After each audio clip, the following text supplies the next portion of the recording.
Alléluia, gloire à Jésus-Christ, que le nom du Seigneur soit béni, qu'il nous accorde la grâce et sa faveur à recevoir le meilleur de lui au cours de ce partage dans le nom de Jésus-Christ.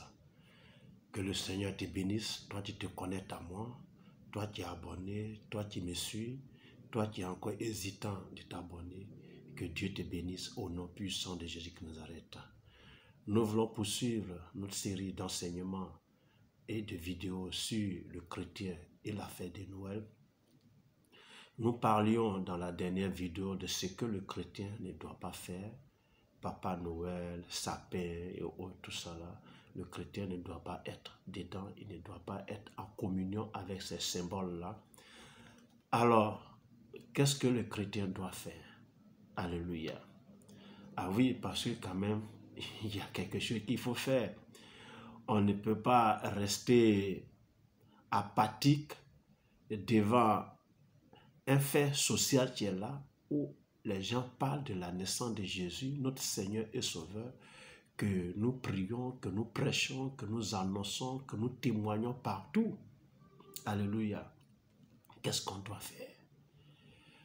Vous savez, à l'origine, j'avais dit que c'était la lumière que les gens fêtaient. Et les chrétiens au 6e siècle, parce que Constantin est devenu chrétien, les chrétiens ne sont plus persécutés, donc ils ont profité de cette fête-là pour annoncer la véritable lumière qui n'est autre que le Seigneur Jésus-Christ, le Sauveur de l'humanité, afin de gagner des âmes à Christ. Alléluia. Donc, ce que je conseille vraiment aux enfants de Dieu, aux chrétiens, aux églises, aux hommes de Dieu, aux femmes de Dieu, c'est d'emboîter le pas à ces chrétiens du 6e siècle. Faire comme eux, parce que je suis sûr d'une seule chose, c'est qu'ils ont gagné des âmes à Christ pendant ces années-là, lorsqu'ils faisaient des programmes pour annoncer la véritable lumière qui n'était autre que le Seigneur Jésus-Christ. Ils ont gagné des âmes à Christ. Alléluia. Donc, emboîtons-leur le pas. En faisant des programmes à l'église, en faisant des programmes d'évangélisation pour annoncer au monde entier, pour annoncer aux païens, à ceux-là qui ne connaissent pas Christ, mais qui célèbrent sa naissance, en allant dans les bars, ils célèbrent la naissance du Seigneur Jésus-Christ par des bouteilles de bière, de vin, d'alcool qu'ils consomment, par l'immoralité qu'ils commettent dans les hôtels, par toutes sortes de péchés dans lesquels ils se retrouvent. C'est à nous de travailler à les faire sortir de ces péchés-là. Parce que le diable, ça dit, les utilise et le diable les a rendus, ça dit, comme des proies éventuelles pour l'enfer. Alléluia.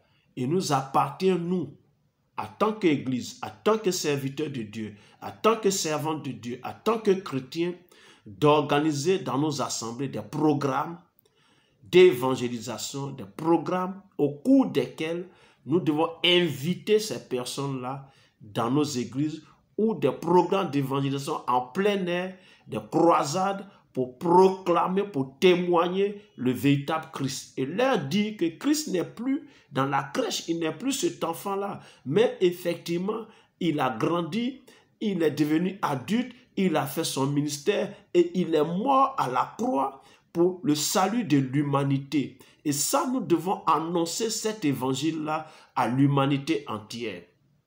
Alléluia. C'est ça. Il faut amener ces personnes-là qui célèbrent la Noël sans savoir exactement de quoi il est question. Il faut leur enseigner cela. Il faut leur donner l'instruction et les amener à accepter Christ dans leur vie. C'est à ça que nous devons nous atteler. Alléluia. Voyez, on ne doit pas rester apathique sur le fait que non, Noël, ce n'est pas une fête chrétienne. Non, c'est une fête chrétienne. On reste dans ce débat inutile-là, alors que les gens meurent à côté. Et eux, ils crient Jésus. Jésus est né, Jésus est né. Et nous qui connaissons le vrai Jésus-là, nous sommes restés apathiques. Nous sommes restés dans notre coin sans rien faire. Non, non, non, non. Nous devons donc agir, nous devons réagir et nous devons, c'est-à-dire apporter la lumière, apporter l'éclairage. Et voici ce que la parole de Dieu déclare dans le livre de 2 Timothée 4. Je vais lire les 2 premiers versets, versets 1 et 2. Il dit, je t'en conjure devant Dieu et devant Jésus-Christ, qui doit juger les vivants et les morts, et au nom de son avènement et de son royaume.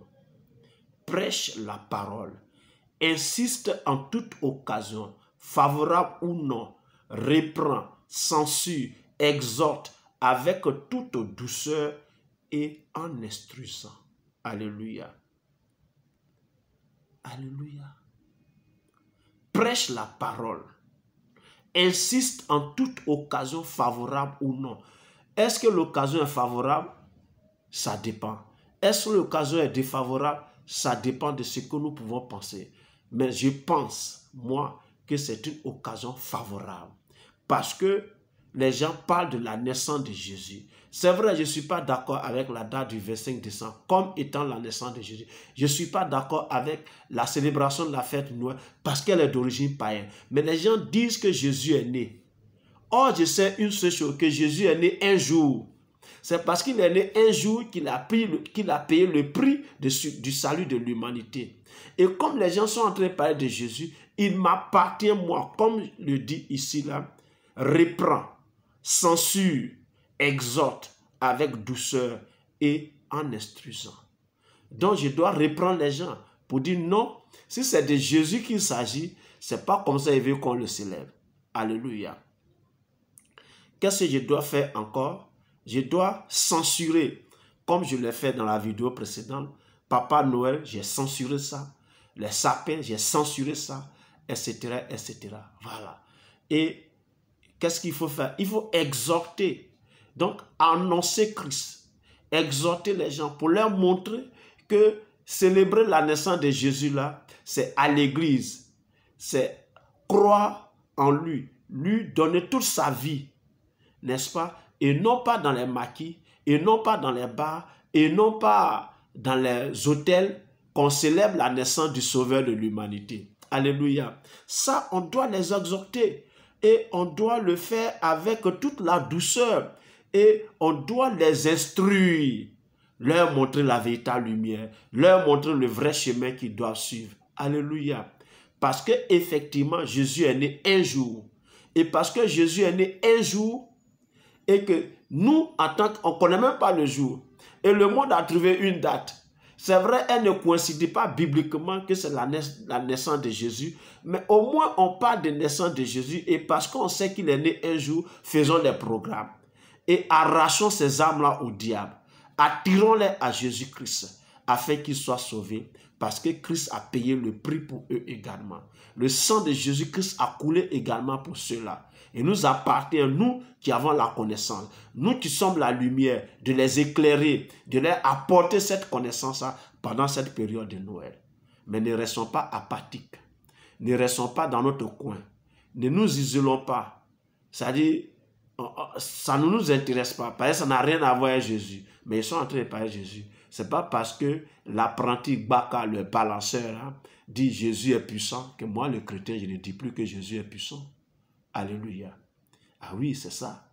C'est pas parce que le drogué dans le coin de la rue dit Jésus est puissant, Jésus est un moro puissant, que moi, je vais dire, comme lui le dit, il ne connaît pas et puis il le dit, donc moi je ne dis plus Jésus est puissant. Non, non, non. Jésus est effectivement puissant. Jésus est né un jour et Jésus est né pour le salut de l'humanité. Jésus est né pour ceux qui sont dans le péché, ceux qui vivent dans le péché. Et nous devons annoncer cela pour que ces personnes sortent du péché et qu'ils soient sauvés.